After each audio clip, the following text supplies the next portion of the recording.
Pulling to the spot like Phil Collins sang it. Fresh new fade with the mustache banging. I know you wanna know where the fuck I'm from. Check it out real quick. Episode 11. We got the homie Q here. Speaking this mic right here. Whatever. Thank you for coming though. Thank you for having me, bro.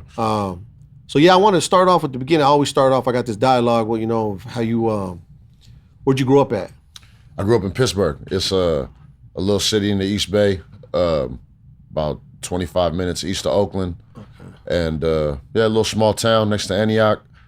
I born and raised up over there. Grew up over there my whole life, and that's what it was. Did you have both parents in your life? Nah, I was raised by a single mother that probably I got a lot of my work ethic from to this day from her. But I don't know my father. You probably might know him better than me.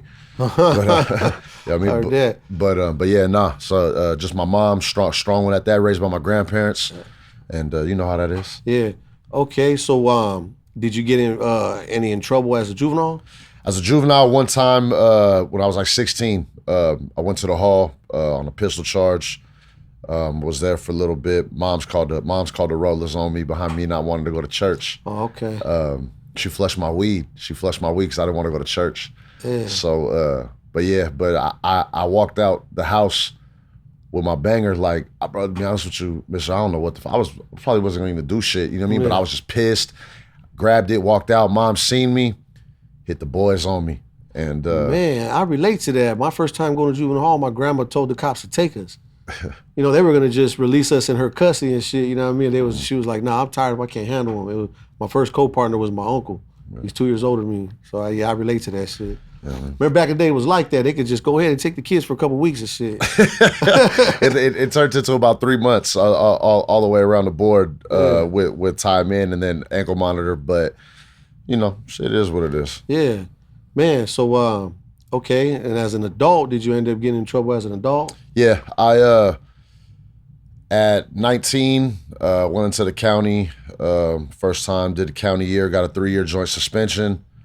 From there, bunch of violations, ended up catching the joint suspension and doing the rest of my time in Quentin. I didn't end up getting out of reception. Well, actually, I went to Quentin, riot first day. That was when it was kicking off with the Kumis. Uh-huh. And boom, riot first day.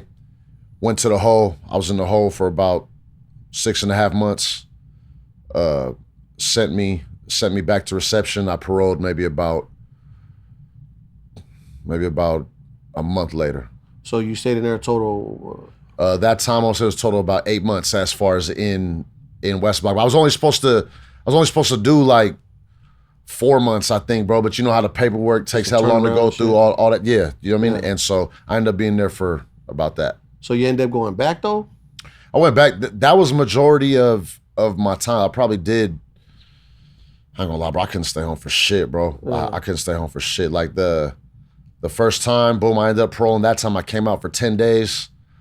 Went back for 6 months. Came back out for like a month. Went back, did a year flat. Just retard shit like that. Yeah. But it was just San Quentin, Avenal. At the time, Avenal was still good. Mm-hmm. But yeah, that was pretty much my run-ins. I had an F number, F14603. How old are you now? I'm 40. So how old was you back then when that happened? At that time, that was between like 20 and 25. Because my last time paroling was when I was 25, October 5th, 2008. When you shook that number? Shook it. Okay. Shook that. Okay, so you've been out since then? I went back. I caught one other case in 2011. A pistol charge. Got my house raided. Boom, came in. By the grace of God, they only found some pistols. And I ended up fighting that for like 3.5 years. And then boom, they ended up giving me a year house arrest. I go in to go for the house arrest, but then they told me I wasn't eligible for the house arrest. So they ended up taking me in. I was in there for about 3 weeks. Called my lawyer, hired him again to put me back on the calendar, and he got me accepted into like this third party house arrest program. I ain't gonna lie, bro.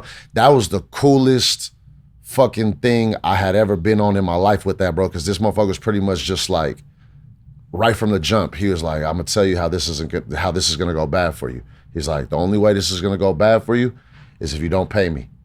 He was like, I got all kinds of shit going on. Like, what time do you leave for work? All right, because at the time I was training full time, and so I was like, man, I'm usually off to the gym by 10. And he was like, all right, well, what time do you come home? I was like, I won't make it home no later than 6:30. So he's like, all right, cool. Boom. So Monday through Friday, I can leave my house from 10 to 6:30.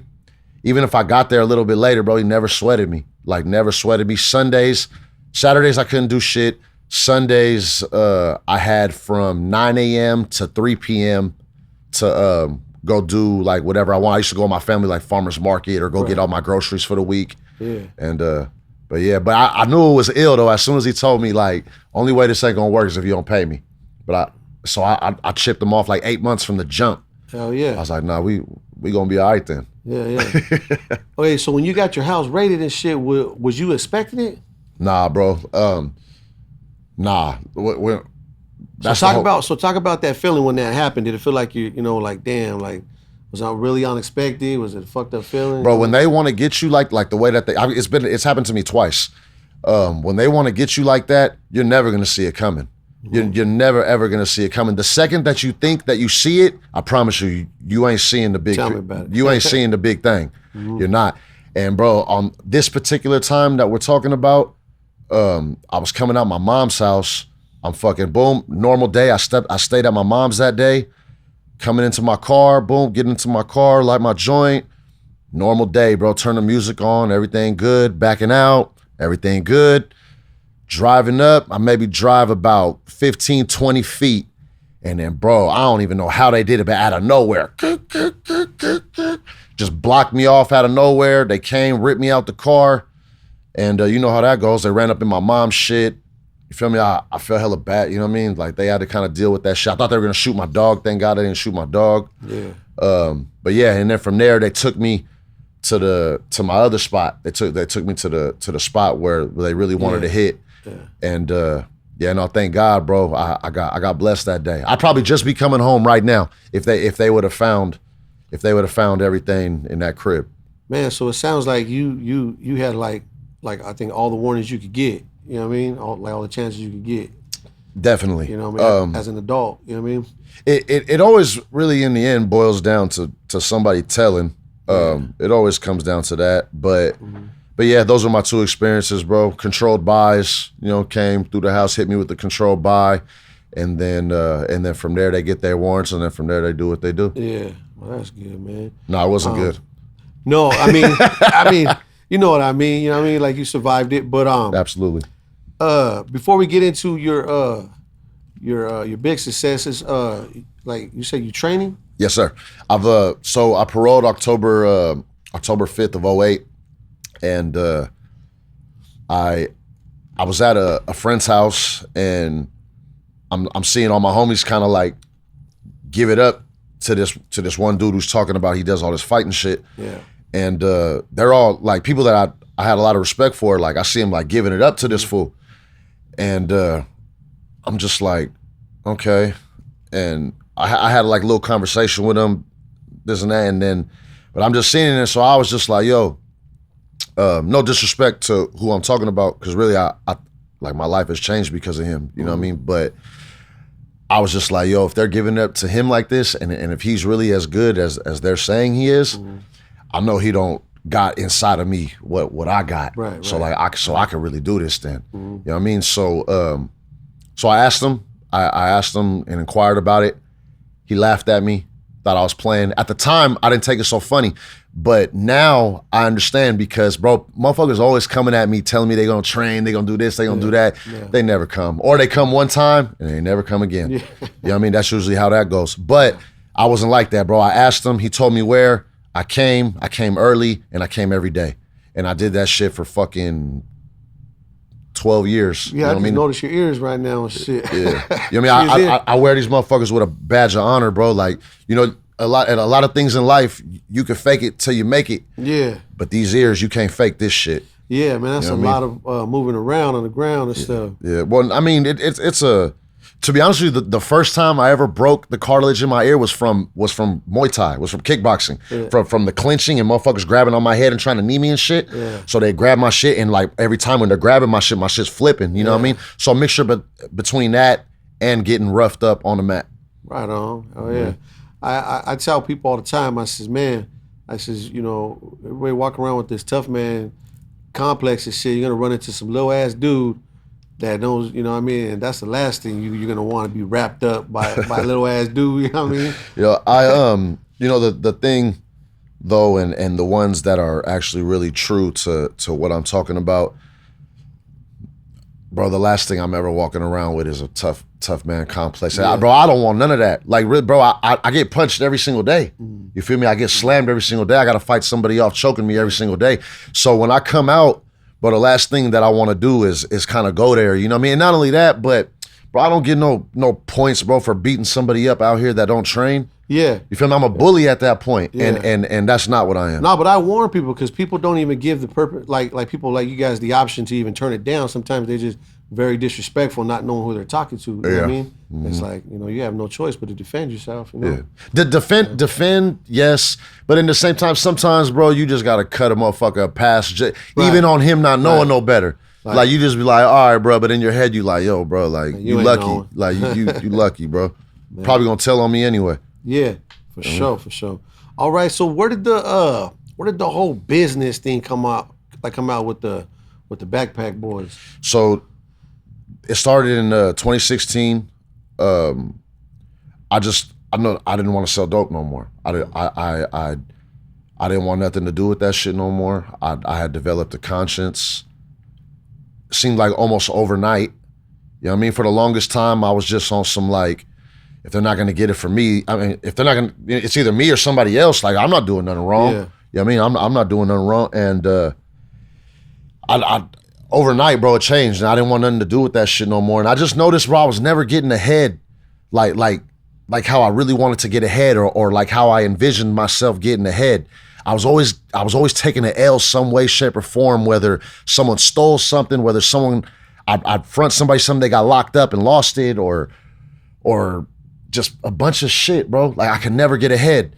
And I came to the conclusion that was going on because of what I was putting into the world. Because no matter what, no one's exempt to this rule. Is what you put in is what you're gonna get back. You go ahead and you want to put some negativity out there, that's just gonna find you. I can't tell you how it's gonna find you, but that shit's gonna find you. And so I figured it out, bro. And I was like, I don't want to do this shit no more. And so I was like, you know what, I've been selling weed a long time. I was always selling weed. I've always been into weed. And I genuinely in my heart do not feel like I'm doing anything wrong with selling weed at all. Nah. You know what I mean? I really don't. So I was like, you know what? I'm gonna go into this, and I'm gonna put all my eggs in a basket with this and see how this goes, because I can't do this no more. Not only that, but I already knew, bro, like, it's only a matter of time before someone tails on me again. So like, and I don't want to. Nah, I know what you mean. I got a dope case in 2009. I mean, I don't want to deal with that shit no more, bro. I don't want to be going in and out the facilities no more. I got a daughter. You know what I mean? She about to be 10. You know what I mean? And I want to be the father that, you know, my father wasn't. You know, I'm gonna flip the script on that shit. Right. You know what I mean? Positive shit. And really to give you that, bro. Like, I noticed you with your family, and salute to that, bro. I appreciate that. Because family is everything. Oh yeah, for sure. You know what I mean? Speaking of that, I got you that little shirt right there. Thank you. What do you call it? So how'd you put the business? I mean, how'd you get it up and running? Like, where'd you get the idea for the name, and how'd you, let the audience know how you got it up and running legit? So at the time, this was when it was still Prop 215. So it wasn't even recreationally legal yet in the state of California. It was still Prop 215. The people still controlled it. So I knew somebody that was on parole and had similar background as me, and they had a marijuana Prop 215 delivery service. And I'm like, they're on parole, and they got all this bud in their house, and I'm just like, yo, like, oh boy, ain't tripping, talking about parole. Like, he ain't tripping. Like, what's going on? And he's like, nah, like, go to the lawyer, pay this bread, and he'll give you a license for this shit. And I'm like, for real? And he's like, yeah. And so I ended up going, seeing a lawyer. It was a little over 4 bands, and lo and behold, bro, a month later, I was getting a binder that said I was the owner of a Prop 215 delivery service. You know what I mean? Huh. At the time though, yeah. So now going to the name, because I had to figure out the name to tell him so he can give me these documents. Mm-hmm. I had a homeboy of mine. He's no longer involved with it, but I used to fuck with him real tough, and you know my lifestyle kind of rubbed off on him, as far as I'd still to this day always run around my backpack with the things that I need throughout my day. Mm-hmm. And so came to the name and like, yo, like, you know, what we gonna call this shit? And the homie just popped it off real fast. He was like, man, what you mean we gonna call it, bro? Backpack Boys. I'm like, Backpack Boys? He's like, yeah, man. We always got our backpacks and we them boys. Yeah. So I was like, yeah, I can fuck with that. I was like, I'll say less. Like, I fuck with that. And so that was basically how that came up. And then fast forwarding, I ended up getting that documentation that said I could have a Prop 215 delivery service. Mm-hmm. And then from there it was on. Man, I appreciate you giving that game right there. You know yeah, I didn't know, bro, that it was like that. Like I did not know. Like I got pulled over one time. I had like damn near a pound of I know that doesn't sound like that much, but it was all packaged up in jars, like all eighth up. Yeah, bro. They pulled me over, seen all my weed, looked at my weed, was like, damn, like.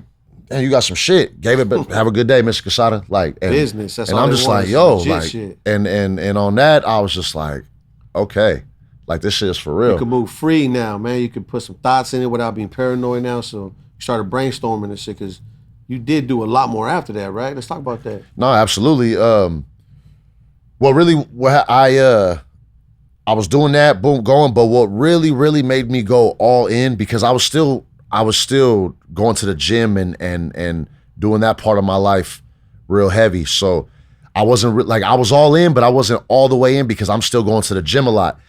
Then what ended up happening was I ended up getting my house broke into.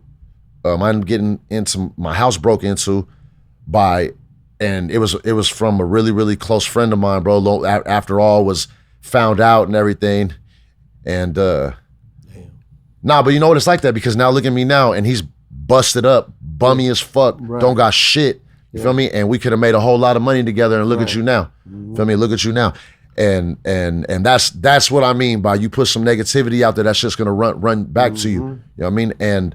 But when that happened, I felt like the world was coming crashing in on me, bro. Like I felt like it was crashing in on me, and I felt like I can't even go to the gym no more. Like I can't even really be. No, I can't go to the gym no more. But I can't be in there like how I normally am. Like I got to get my shit back right. I lost probably over like 100 bands in product and cash, like combined on that one. And so from there on. Oh, that's how much he got you for? Yeah, it was like a mixture of that. Probably maybe like 30 in cash and like the rest in product. Oh, so you know what you're saying, like it wasn't an easy road up, like there was some obstacles you had to get over. Yeah, they left me with some shit. They left me with all my bullshit. They left me with all like the bullshit. You know what I mean? And now that I see everything, like I know exactly, because they didn't think that I was gonna put together that it was them. Right. You know what I mean? And but yeah, bro. And so, but pretty much from there, I hit the floor running, bro. I hit the floor running, and I was all the fuck in, and I was that started. That was the beginning point of where I am today. So what do you think got your name out there the most? Like, what was the strategy for that? As far as with the brand? Yeah. Instagram. I used Instagram to the highest of how I was supposed to. And at this time, wasn't nobody really doing this. Like, we talking 2016, like, motherfuckers was using Instagram. I'm not saying that, but I'm saying, like, I don't feel like people were using it to grind as much as they were for like personal photo type shit. Right. You know what I mean? I on each post you would get 30 to 31 hashtags, and this was when hashtags were big. You know what I mean? And now no one gives a fuck about hashtags, but at this time hashtags were big. So you have up to 30 hashtags per post. So every fucking post that I would do, I would pick a hashtag that had either 1 million or more fucking hits. Because so many people are clicking on hashtags that if I'm doing, like, say for example, the word cannabis at the time had like 110 million hits. So that's a possibility of me getting one of those 110 million people to see my shit. So I would do that times 30. And that was one of my tools, bro. That was one of the things that I would do for a long, long time.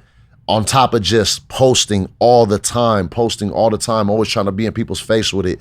And that's what it was. That's dope, man. That's dope. And now you're traveling, you're pushing it to different cities and states. I think you even went Countries. Different countries now, right?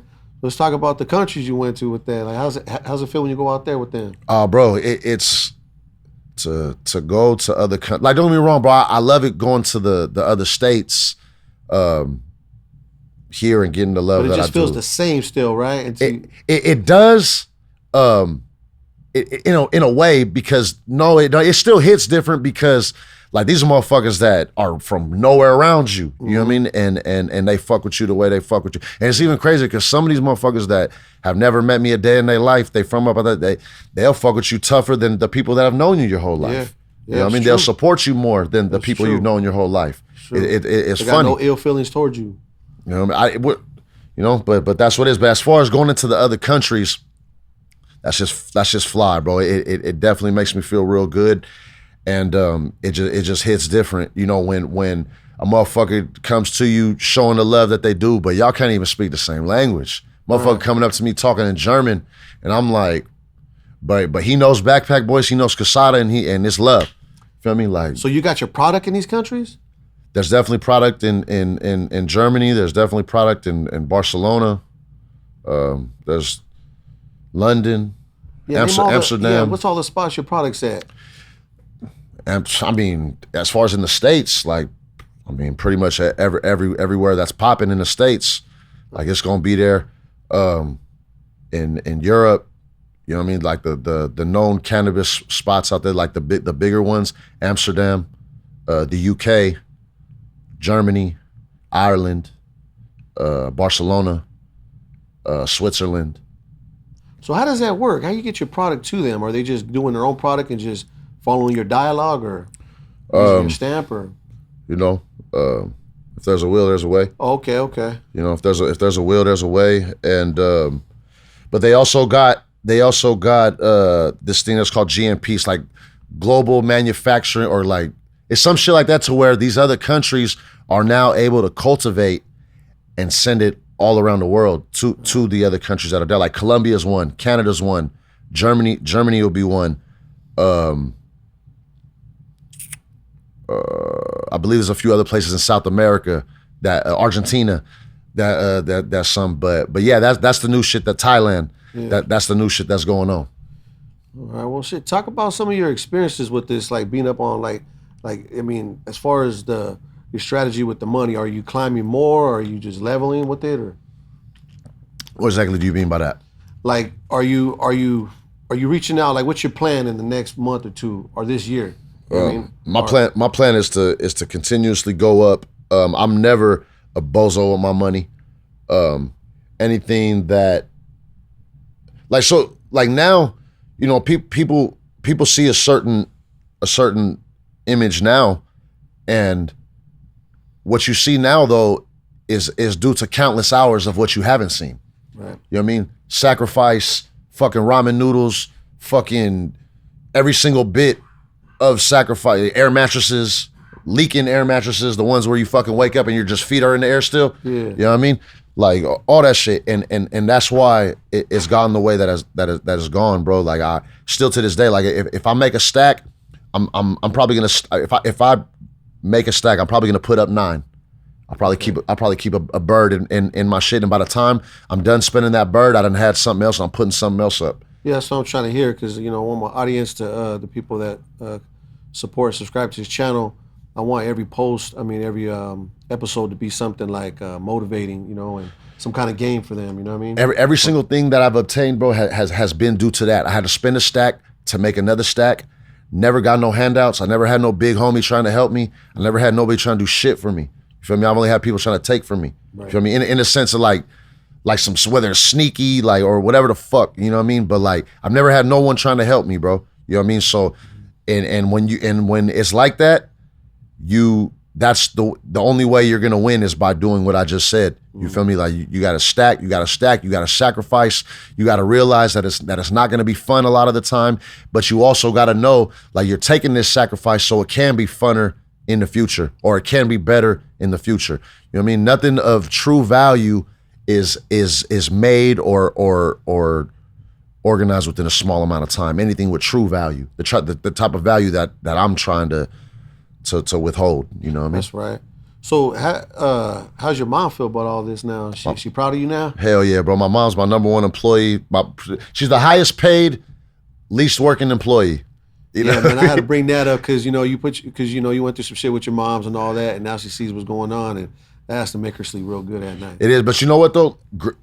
Outside of that, like, bro, like I got blessed with the mother that I have, bro. Like my mom was there for me every step of the way through all that shit. Like through every single fucking thing. That the only person I ever fucking really had to help with anything, bro, throughout my like when I told you the shit happened to my crib, my mom went and fucking did some shit to her house. She went and did some shit to her house, got some money back. Here, mijo, do what you do. You know what I mean? Like she was the one that did that. And when that shit came, that's why now, like I make my little joke, the most highest paid, don't do shit employee, but you know what? That's my mom. And I know if it was vice versa, she would do it for me. That's right. Well, you can't forget where you came from. Never. You know? That's good shit, man. You know, got a good relationship with your moms and stuff. You know what I mean? And yes, sir. Be successful. Anything else you want to, like any other game you want to give out?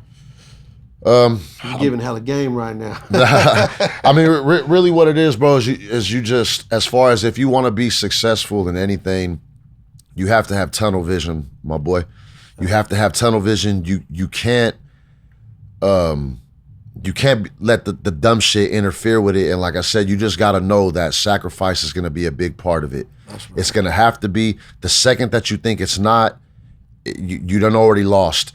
Don't get wrapped up in the internet. Don't get wrapped up in the bullshit. Stay true to who's true to you, and fucking do not fuck people over. You feel me? Do not burn bridges. Don't fuck people over. And it sounds very like cut and dry what I'm saying, but bro, that's exactly what it is. Pay people that you owe. Pay on time. Don't fuck nobody, and fucking just treat people the way you want to be treated. I guarantee you're gonna get where you want to go, bro. And have be persistent and consistent. You feel me? No, you can't half-ass anything and think you're gonna get full-blown results. You half-ass something, you're getting half-ass results. You want the extra fucking things in life, then you need to do the extra things in life to obtain these extra things that you want. That's right. So you go ahead and fucking figure it out for yourself. At the end of the day, you're gonna do what you do, I'm gonna do what I do, and I know I'm gonna be okay. But for the person coming up that's on this grind right now, that's what you got to do, and fuck what anybody got to say. Hell yeah. So what's your you probably have too many and shit, whatever. But what's the popular brand going right now, or strand, or whatever you guys call that? Right now, our newest drop that we're about to have right now. Matter of fact, I got it in my bag. Pull it out, check it out. Right here. Oh shit. Shout out my boy Serge. My boy Serge cultivated this. It's boom. It's called Brainbow. It's a Skittles times Brain Freeze cross.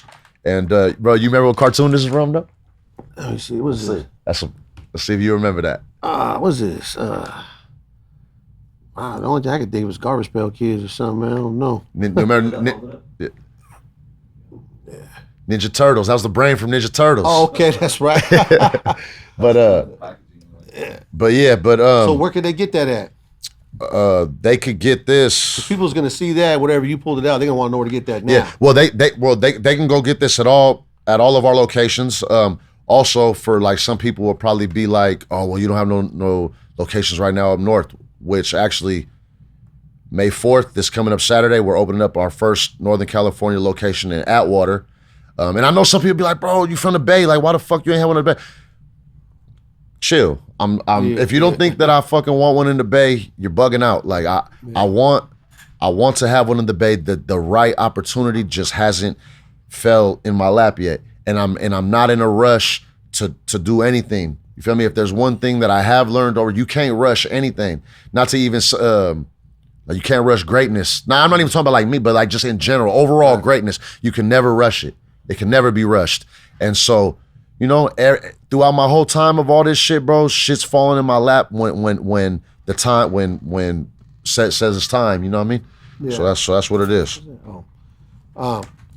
Any other ones you got? Any other strands you got? Well, we got hella strands, bro. Like the things that put us on the map was our lemon cherry gelato, white cherry gelato, black cherry gelato. Those are what Backpack Boys are known for, our staples, and we still push a shitload of that. Lemon cherry gelato is the #1 strain in the fucking world today, as of today. Is that right? I didn't know that. As of right now, that's the most sought for weed. I don't smoke weed either, but you know, it's good to know. Yeah, that's the most sought for weed in the world right now. And anybody that's listening to that knows I'm not lying. I'm talking about currently, right now. That's a fact. Where you train at? I came up training I started off at Cesar Gracie's in Pleasant Hill. It was a jiu-jitsu academy. Cesar Gracie is pretty much the mentor and coach of Nathan Diaz, Nick Diaz, Gilbert Melendez, Jake Shields, Dave Terrell. Those 5 dudes that I just named right there are fucking savages, bro. And they're really, really good at what they do. And they're legends here in the Bay Area. So is it affordable for, you know, if youngsters want to get started? Yeah, absolutely. And I'll say but not only that, would say,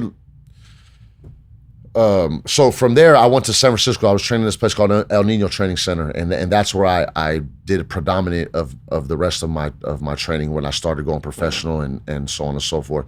But as far as affordable, when I like, yeah, bro, like these guys will, if they don't got no money, bro, they could clean the mats. They could clean the gym, like shit like that. Like as far as you ain't gonna come in fucking around, not being serious, and then think you're not gonna pay. You're just gonna clean mat. Yeah. You coming in there and you're serious, and we know that you're for real about it. Then yeah, bro, we're gonna help you. That's right. That's right. That's good to know, man. Because a lot of people out there's some real people out there that got it in them, got the fire in them and shit, that just not trained. You know what I mean? Yeah. You know, that's use. But no, that's the right thing to do. And in any martial arts academy that's not doing that, they're not truly about it then. Right. Where you getting your jewelry at? All my jewelry is from, shout out my boy Dave Diamonds. It's a Jewish cat from New York. He's from Queens. I get all my jewelry from him. Every single piece of jewelry that I buy. Sometimes he's kind of fucking expensive and you need to take the fucking price down. But you know what I mean? But in the end, you know what I mean? When it comes to jewelry, you can't go cheap. Like, bro, because I be coming around a lot of these rappers, bro, and their jewels don't be jeweling. You know what I mean? Their jewels do not be jeweling. And so, but what it is a lot of them try to cut corners, and a lot of them want to be cheap, and a lot of them want some crazy shit, but they don't want to spend the crazy shit money. So it's like you get what you pay for. And so, you know, it is what it is. But yeah, shout out Dave Diamonds, and he has some more fly shit coming from me within the next month. That's right. So what I heard about those new chains and stuff is like you can't really, like if you try to get rid of it right now, you can't get nowhere near the price you paid. Nah, so shit like this this is more like with the diamonds and all that shit. This is like, like you're definitely not gonna get like what you paid or like anything like that. The true value is in like solid gold. Yeah. Or if you're talking diamonds, but you're just talking like diamonds, like remember the movie Paid in Full? Mm-hmm. Remember Lulu? Yeah. Like shit like that. Like shit like that. That's how you're gonna obtain your value or go higher. The price you pay for that is if you get it like a jewelry store and you put it up for sale yourself and shit. Some shit like that, or you just fucking got somebody that's willing to pay the price that you know what I mean? Yeah. But if you go try to sell to a jeweler and get the fast money for it, absolutely not. You know what I mean? But me personally, anytime I'm buying some jewelry or anything, going back to like what I was saying before, bro, if I bought it, I could buy 9 of them. Feel me? Like I don't. This shit is. I'm not ever buying like with intentions to sell the shit or anything. Like I'm buying this shit. I'm keeping it. Like if I was to lose it, I don't give a fuck. But I would give a fuck. But it's like whatever. Like it's whatever. Like this, I wouldn't even buy it if that was the case. Yeah. You know what I mean? Yeah, that motherfucker's nice. Thank you. This is real nice. Thank you. Well, shit. Before we cut it short, man, is there any shout outs you want to get to anybody else? Man, shout out to Big Missa for having me up on here. I appreciate that. Shout out Red Eye Studios for having the fly couches, comfortable couches for me to talk on. That's right. You know what I mean? Shout out my boy Nate right here. Right. Escorts me in a lot of stuff that I do and has to deal with a lot of bullshit that I bring to him sometimes. But man, nah, bro. Just shout out to all the hustlers. Shout out to everyone doing what I just said earlier. I'm not gonna even start going into names because then you forget people. People take it personal. But shout out to all my people and to all the people that really rock with me. That's right. Well, I appreciate you coming, man. Yes, sir. Yeah, we good.